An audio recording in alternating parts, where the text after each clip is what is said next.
Então Justino vai utilizar essas ferramentas para fazer essa defesa. E aí esse é apenas um exemplo, né? Mas a patrística se dedicou a isso, ele deu continuidade ao processo de evangelismo e fez a defesa da pureza dessa fé contra as diversas heresias e contra os diversos ataques que os cristãos sofriam aí nesse processo de desenvolvimento. Então temos aí os pais latinos e os pais do Oriente. Os pais latinos, quer por feitio positivo e prático do seu espírito, quer pela decadência e corrupção que imperavam na sociedade romana, onde era necessário, antes de tudo, incutir nas almas transviadas as verdades simples e elementares, mais fundamentais da doutrina cristã, estigmatizaram a cultura pagã como desnecessária e até mesmo nociva para a formação educativa das novas gerações. Esse desprezo dos cristãos do Ocidente pela cultura clássica atingiu o auge no quarto século, quando o helenismo tornou-se sinônimo de hostilidade ao cristianismo. E isso se deu apesar de terem sido os pais latinos Tertuliano, Arnóbio, Lactâncio, Gregório e Agostinho mestres de oratória e retórica. Então vemos aí, por exemplo, Agostinho fazendo uma ampla defesa do cristianismo ante as acusações dos pagãos de Roma, de que a queda de Roma devia-se à cristianização desses romanos. Então eles acreditavam que por haver uma ampla cristianização de Roma e uma defasagem no culto às deidades pagãs, estes deuses estavam entregando Roma à destruição. E aí Agostinho faz uma ampla pesquisa no histórico de Roma, né, e demonstra a eles no livro A Cidade de Deus de que a queda de Roma deve-se à sua própria devassidão. Então, a devassidão ao qual foram conduzidos por esses cultos a deuses falsos, a deuses mentirosos, a demônios, né, que se escondem na figura desses deuses e que levaram Roma a uma devassidão tal que lhes fez então perder os seus valores e assim serem destruídos por essa ascensão dos bárbaros. E aí Agostinho faz essa ampla defesa. Então esse é um dos exemplos aí de como os pais latinos lidaram, né, com os ataques contra o cristianismo no seu contexto. E os pais do Oriente, já os pais do Oriente, do caso na tradição grega, de cunho essencialmente especulativo, sendo muitos deles filósofos convertidos, consideraram os valores culturais do pensamento grego-romano, sobretudo pela atração que exerciam sobre a juventude, como instrumentos valiosos para a consecução dos fins espirituais do cristianismo. Entre os apologistas da cultura clássica se destacaram Clemente de Alexandria, Justino, Orígenes, Basílio, Gregório de Nazianzo. A esse respeito, torna-se famoso no Oriente a comparação que alguns pais fizeram dos cristãos em face da cultura pagã com os filhos de Israel ao fugirem do Egito. Levaram consigo os vasos de ouro e prata dos egípcios. Assim os cristãos podiam apoderar-se legitimamente dos vasos de ouro da cultura gentílica, mas esvaziando-os de seu conteúdo de superstições pagãs. Basílio, numa alegoria delicada e sutil, representou o verdadeiro papel do cristianismo diante da cultura pagã, dizendo que o cristão deveria estudar os autores pagãos com o cuidado da abelha que, embora pousando sobre as flores, somente retira de cada uma delas o néctar necessário para o fábrico do seu mel. Temos aí a forma como os pais do Oriente lidaram de uma maneira distinta, né? Uma vez que era outra situação. Então eles lidaram com a cultura pagã que estava ao redor deles, advinda, né, do helenismo, né, do mundo grego. Na verdade, uma fusão até muito da cultura romana também, e também a cultura grega, né, esse helenismo que estava em volta deles, não com total desprezo, né, e ataque, mas sim lidando de modo a separar aquilo que pudesse ser conciliado, e aí tem grandes escolas que trabalham com isso, conciliar a cultura grega, a tradição greco-romana, a tradição helenística, a fé cristã, e aquilo que contrasta com a fé sendo tirado como refúgio, né? Então sendo descartado, sendo desprezado. E aí esses primeiros catecumenatos vão exercer esse trabalho de extrair dessa cultura aquilo que seja útil, tá certo, ao cristianismo, então sendo incorporado a essa tradição, sendo incorporado, né, a este ensino, a esta cultura cristã que está surgindo. Então temos aí um avanço desde o ensino dos apóstolos, extremamente básico e fundamental, para agora uma amplificação abarcando a cultura helenística e a cultura romana. fazendo uma purificação, né, uma depuração, tirando aquilo que seja contrário à fé e absorvendo aquilo que possa ser benéfico. Agora, lembrando que houve também, claro, nesse processo, né, é óbvio que aconteceriam alguns equívocos. Então tem muito da cultura, muito que é produzido na escola de Alexandria, por exemplo, que é um centro importante desse processo, né, de apropriação da cultura pagã, de partes, né, alguma parte que seja, entendeu-se que seria benéfica. Então cometeram-se também alguns excessos. Orígenes, inclusive, tem algumas coisas bastante necessárias de se corrigir. Então, Orígenes ele vai bastante longe no processo de interpretação alegórica da escritura, e essas alegorias deram a ele liberdade, muitas das vezes, de construir algumas ideias que são um tanto perigosas, né, para o cristianismo. Então, Orígenes, em alguns pontos, ele será depois corrigido, né, pela teologia. Mas o trabalho, com certeza, foi muito útil. O trabalho foi muito importante.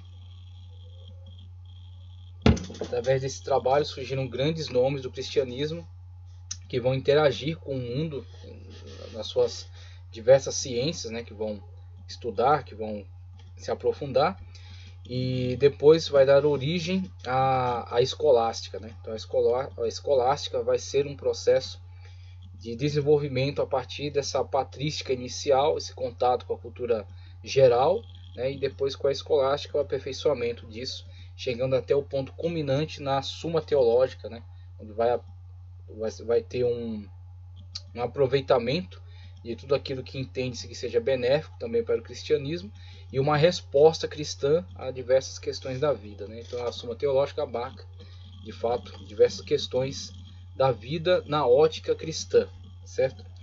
A escola patrísticas, ele fala aqui do catecumenato, escolas destinadas à preparação dos catecúmenos, candidatos ao batismo. Então é a escola de entrada, né?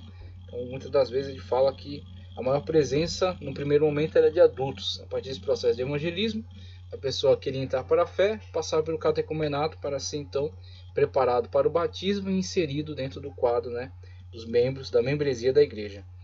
Aí, passando do catecumenato, que é uma escola básica, ele passa para a escola de gramática e retórica, foram instalados pelos cristãos devido à atração que exerciam sobre a juventude e se tornaram concorrentes temíveis das congêneres pagãs. Foi um meio inteligente e eficaz de os cristãos se utilizarem para transmitir às novas gerações, através do ensino das disciplinas clássicas, as verdades evangélicas. Essas escolas cristãs se disseminaram rapidamente e foram instrumento eficiente de difusão do cristianismo, sobretudo no século III.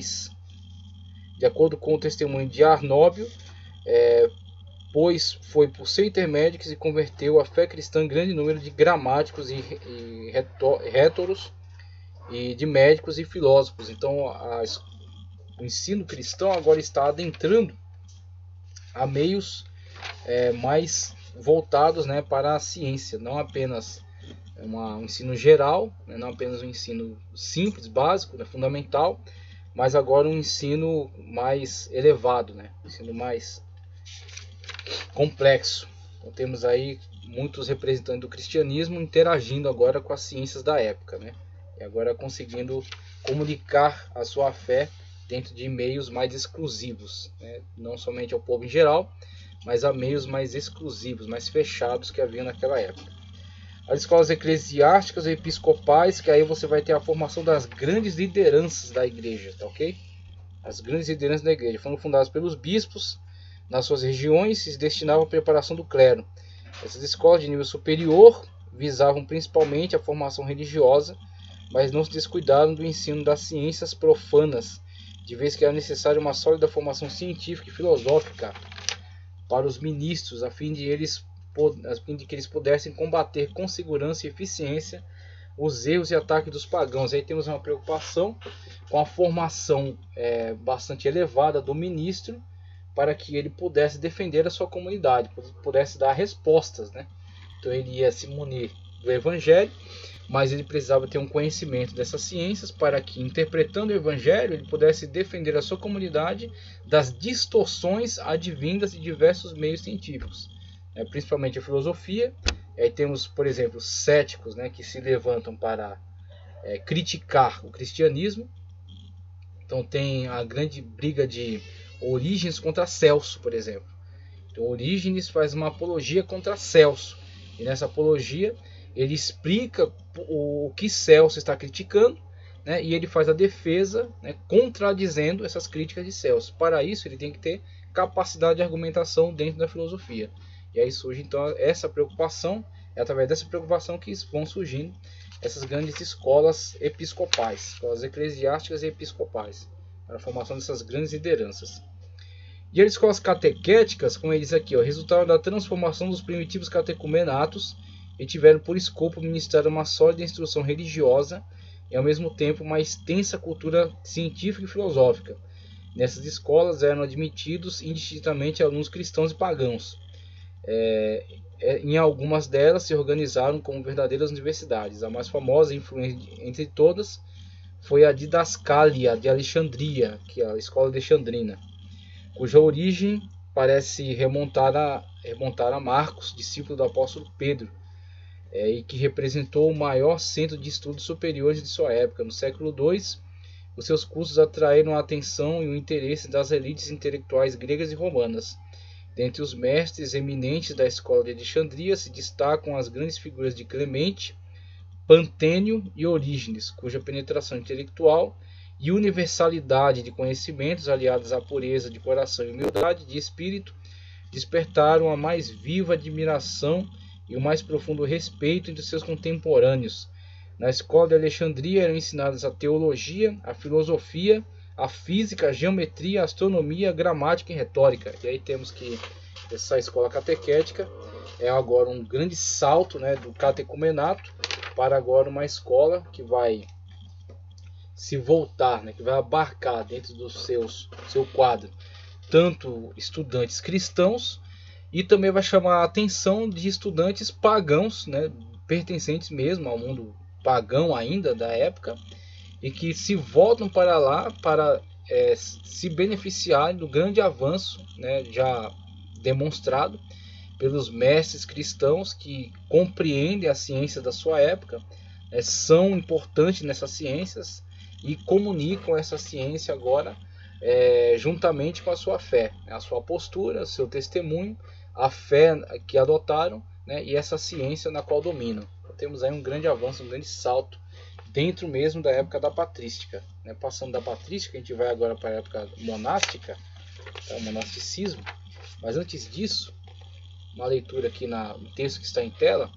A patrística inicia-se ainda no período decadente do Império Romano, no século III. Essa filosofia auxilia a exposição racional da doutrina religiosa e se acha contida nos trabalhos dos chamados padres da Igreja. Suas principais preocupações são as relações entre a fé e a ciência, a natureza de Deus, a alma e a vida moral. A retomada da filosofia platônica, baseada na predileção pelo suprassensível, contribuiu para a fundamentação da necessidade de uma ética rigorosa, da abdicação do mundo e do controle racional das paixões. Veja que Platão ganha proeminência aqui nesta época da patrística, por causa da própria linguagem, né? A linguagem metafísica de Platão, que pode ser reinterpretada para a questão espiritual, né, que é bastante presente aí dentro do mundo cristão, né, dos textos cristãos. Futuramente, dentro da escolástica, Tomás Aquino vai encarar a hercúlea missão de entender, né, Aristóteles dentro da sua vasta, né, sua ampla gama de conhecimentos científicos, e vai lançar um olhar cristão agora sobre esse texto de Aristóteles e vai legar ao mundo um posicionamento cristão em relação a esse texto de Aristóteles. Então, enquanto a patrística está mais centrada, né, Agostinho de Hipona está mais centrado aí em reinterpretar os textos de Platão, Tomás Aquino é que vai ter o papel de reinterpretar agora, numa ótica cristã, os textos de Aristóteles, tá, ok? Então, comunicar um conhecimento amplo, vasto e fundamentado também, absorvendo também e reinterpretando esses textos de Aristóteles. Seu principal representante é Santo Agostinho, 354-430, bispo de Hipona, seguindo a tradição platônica que via sempre o perfeito por trás de todo imperfeito e a verdade absoluta por trás de todas as verdades particulares. Também Santo Agostinho pensa numa iluminação pela qual a verdade é infundida no espírito humano por Deus. Então veja Platão predomina aqui como um elemento, né, que será transformado dentro dessa linguagem cristã. Alguns representantes da patrística, temos os primeiros padres da igreja, escreveram em defesa, apologia, os pais apologistas, né, da nova religião, por isso foram chamados de apologistas. Justino, padre apologista grego, foi considerado fundador da patrística, viveu no século II e morreu mártir em Roma. Entre os apologistas latinos deve ser citado Tertuliano de Cartago, que nasceu na metade do século II e morreu em Roma em 240. Dos apologistas da Igreja Oriental devem ser lembrados Clemente, final do século II e início do III, e Orígenes, século III, o maior dos pensadores cristãos anteriores a Agostinho, da escola de Alexandria, Didascália, né? As grandes discussões sobre os dogmas e a refutação das heresias foram pouco a pouco desenvolvendo a filosofia cristã e deram seus defensores a estatura de filósofos à altura de seus antecessores na antiguidade clássica. E aí temos o surgimento de uma filosofia cristã, ok? Então geralmente fala-se muito mais em teologia, né? Mas temos, a partir dessas polêmicas surgidas e da defesa, né, que esses patrísticos realizaram, né, desses apologistas, a defesa que os apologistas realizaram da fé, o surgimento de uma verdadeira filosofia cristã, tá, ok? A seguir de Santo Agostinho, né, já falamos, considerações importantes. Agostinho, embora incorporado à filosofia medieval, pertence ao quarto e último período da filosofia antiga, conhecido como helenístico ou cosmopolita, que vai do século 3 ao 4, antes da era cristã. Agostinho é o principal representante da filosofia greco-romana cristã, que teve início do século II, ficou conhecido como patrística. Existem duas patrísticas, a grega e a romana ou latina. A primeira busca conciliar a fé e a razão, e a segunda busca colocar a fé acima da razão. Agostinho pertence à segunda. Então a filosofia, os pais latinos, eles caminharam mais por essa linha, né, de colocar a fé acima da razão. Isso em decorrência também do quadro histórico em que estavam, né, do momento, né, histórico em que estavam. Então a grande polêmica de Agostinho foi defender o cristianismo do ataque de Roma e da culpa que Roma estava tentando lançar, né, dos pagãos, representantes da filosofia pagã de Roma, estavam tentando lançar sobre os cristãos em relação à queda do Império Romano, tentando atribuir a eles, né, o motivo da queda do Império Romano, dizendo que a cristianização de Roma o conduziu à sua queda. E Agostinho vai então fazer a apologia, mostrando que a queda de Roma é consequência dos seus próprios vícios e males, das suas próprias mazelas. A patrística é o nome dado aos primeiros conceitos cristãos elaborados pelos padres da igreja. A patrística escolástica agora já começa a fazer a transição, né? Com a queda do Império Romano, século V, a religião surge lentamente com um elemento agregador dos inúmeros reinos bárbaros formados após as sucessivas invasões. E seus chefes são pouco a pouco convertidos ao cristianismo. Então o cristianismo é a instituição que vai restar com a queda de Roma. É o cristianismo que agora é elevado, né, como uma instituição que vai preservar toda essa cultura acumulada da antiguidade. Essa cultura que estará presente dentro dos mosteiros será levada para dentro dos novos reinos bárbaros, né, que conseguiram derrubar o grande Império Romano, e vão agora surgindo esses grandes reinos bárbaros, e dentre eles, com a cristianização, haverá a difusão, né, da cultura da antiguidade, a cultura romana principalmente, para estes impérios. E os responsáveis por essa difusão, num primeiro momento, serão os cristãos, será a igreja cristã, através, por exemplo, dos monastérios, né, que serão fundados pelos primeiros missionários. A igreja se transforma em soberana absoluta da vida espiritual do mundo ocidental, onde os monges são os únicos letrados em um mundo onde nem os servos nem os nobres sabem ler, que é a característica dos bárbaros serem muito mais voltados para a questão bélica, a questão militar. Então eles não estão tão preocupados com a questão das ciências, muito mais com a questão bélica, né, da intensa guerra que havia entre eles. Então quem vai levar essas letras para eles serão os primeiros missionários e os monges, né, aqueles que vão fundar os primeiros monastérios entre os bárbaros. Uma constante se faz notar no pano de fundo desse pensamento do período medieval, séculos V a XV. Era a tentativa de conciliar a razão e a fé. a temática religiosa predomina na preocupação apologética, isto é, na defesa da fé cristã e no trabalho de conversão dos não cristãos. A máxima predominante é crer para compreender e compreender para crer. A filosofia é serva da teologia. Na Idade Média se divide em duas tendências fundamentais, a patrística e a escolástica. A patrística no primeiro momento, depois se dará a origem da escolástica, né, a partir de um desenvolvimento da patrística. Três períodos principais: período de evangelização, período patrístico e depois escolástico. O patrístico de 2 a 8, século 2 a século 8, e o escolástico principalmente do século 9 ao 16. No século 16 surge aí a grande reforma protestante. Cronologia. A patrística divide-se geralmente em três períodos. Do 200 até o 200 dedicou-se à defesa do cristianismo contra os seus adversários, os padres apologistas, né? Dentre eles Justino Mártir. Até 450 é o período em que surgem os primeiros grandes sistemas de filosofia cristã. Como eu falei, agora não só teologia, mas uma filosofia tipicamente cristã, né? Através dessas polêmicas e a defesa contra esses grandes filósofos. Então você tem Santo Agostinho, Clemente de Alexandria, que são dois exemplos, né, de filósofos cristãos. Até o século VIII, reelaboram-se as doutrinas já formuladas e de cunho original. Aí temos Boécio, que contribui nesse trabalho.